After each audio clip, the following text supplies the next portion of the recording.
Hey there and welcome back. It is time again for another restoration blog. This is where you see all the things that I have going on that you might not see in another video. The first thing I want to start out with is I have been saying for the past few months that I needed to make more room and get some room to get some other new cars in here and get rid of some of the stuff that I'm not going to be doing anything with.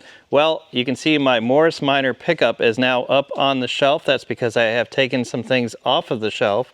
In fact, all three cars that were in this column are now gone. Well, not gone yet, but they are up for sale. And I have put my mini minivans that were sitting outside in here because I do not want them to get any worse than they already are. I mean, they are pretty bad, but I'm planning on taking these two minivans and this minivan here, combining all three of them together to make one good minivan.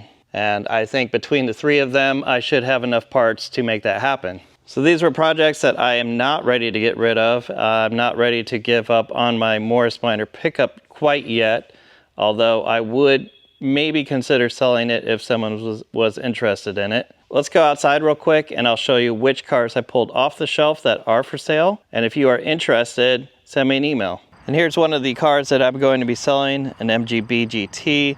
This one does not have an engine or transmission, but if you are interested in it, I do have other parts cars and I would sell you one of those as well. I'm also going to be selling this 1969 MG BGT. Also, no engine in this one, however, it does have a transmission. And the third car that I have pulled off of the shelf is this Mark I MGB with an aftermarket hardtop on it. This one is a complete car with engine, transmission. Everything is in place still. If you are near me and you actually have any interest in these cars or some of my other parts cars, let me know at thisweekwithcars@gmail.com. I'm back inside now and I am maybe going to be using my wrecker this weekend down at an off-road park in Missouri. There is an upgrade that I might want to do before I go there. The last 2 years at the off-road games on very steep hills, I was having the oil come out of the engine and go into the intake, causing a lot of smoke. That might not be a problem here in the Midwest because I don't think that we can drive up anything that steep here. Our rocks and soils are way too slippery and mossy, but I'm going to install this tank.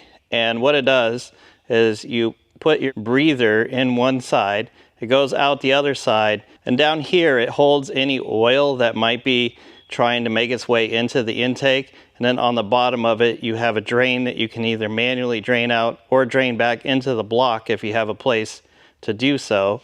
So if I install this, I'm hoping that the wrecker will be able to be at extreme inclines, forward or backwards, and not trying to eat all of its engine oil through the intake. If I do go out there and do some recoveries, I will mention if I've installed this yet or not. I have been gone racing, so my Porsche 944 has been sitting around for a while. I did install an automatic battery cutoff switch on this, and it has been working great. So if you are interested in that, go back and watch that video.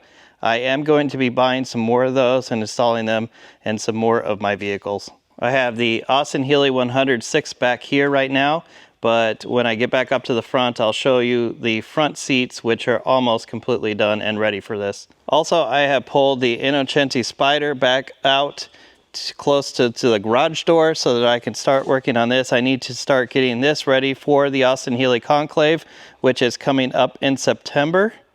So if you want to see this car or some other cars that I've been working on, they will be there at the Austin Healey Conclave. I am thinking of running the vintage races at Road America in September. I don't know which car that I'm going to be using yet, but I have not driven the Bug-Eye in a while. So I might throw the new engine and transmission that I have ready for this into the Bug-Eye, and we'll get that back out on track because it's been a few years since I've done that. And speaking of racing, I was just at the WeatherTech Vintage Weekend at Road America. I took my Wanderlodge bus and pulled the race car and the trailer behind it. I did a bunch of upgrades to the bus before I left, including fitting 5 new lithium batteries to the bus, and that was great. I never saw the batteries go less than 50% at all the whole time. And if you're interested how a conversion like this might be good for you, let me know in the comments below. At that race, I was racing my GT2 Datsun 280Z, and if you have already seen the video of the races, you would know that I broke my tie rod. So, snapped, I hit the wall, also took out one of the WeatherTech signs, but I was able to get a tie rod machined overnight, have the car running by the next morning, and I did not miss any of my sessions. So I did hit the wall and I did get some body damage. I was able to take paint markers as well as some electrical tape and patch the bodywork up as good as I could. In a lot of the pictures, you could not tell that I had any damage. So there you can see the white tape and the red tape there. Similar thing back here on the back. I was able to use tape and markers to color that in. Yes, you can stands out really well inside here with this flashlight light, but outside, especially viewed from the sides of the track, you could not see that there was any damage to the car. Unfortunately, I did scuff up my BBS wheels, so if anyone knows how I might get the parts to repair this wheel or have any ideas, please let me know in the comments below. This Datsun was an incredible car and fully exceeded all of my expectations. It was very fast, very fun to drive. The only downside is it does not have power steering, and these are some pretty big tires, so my arms were just burning after the race. That's the only bad thing that I can say about the car at all.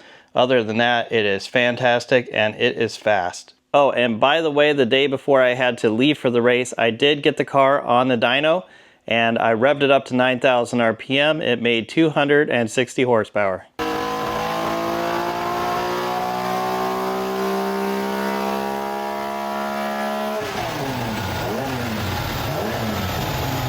The MG Midget 1275 conversion is almost done. I did need to order a couple things from Moss Motors.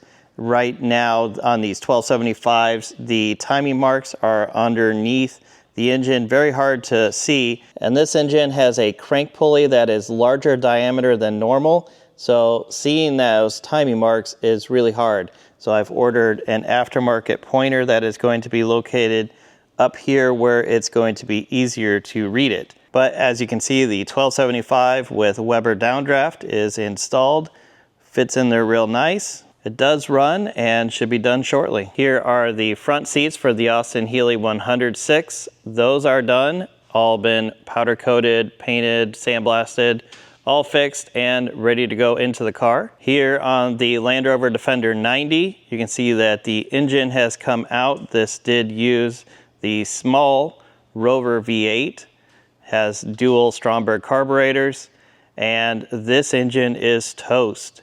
Something happened with the oil pump.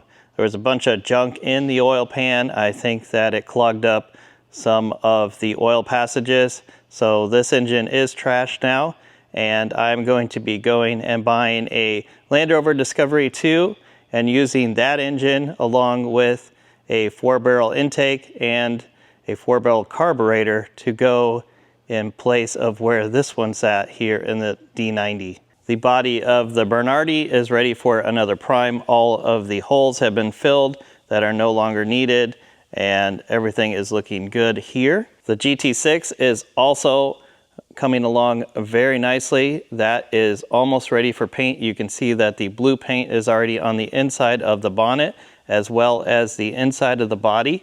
So this is the color that this car will be. And in front of that, you see all these red parts. Those are the parts for the Corvette. The Corvette was just painted yesterday, so this is very fresh paint, and this can be unmasked tomorrow and parts can be started to be put back onto it. I also have a ton of parts arriving for the Chevrolet C20 right now. I have a bunch of parts in my office for this truck, so you should see a lot of progress happening on that truck by next month. And that's all I have for now. If you enjoy these videos, please click that subscribe button and let me know in the comments below.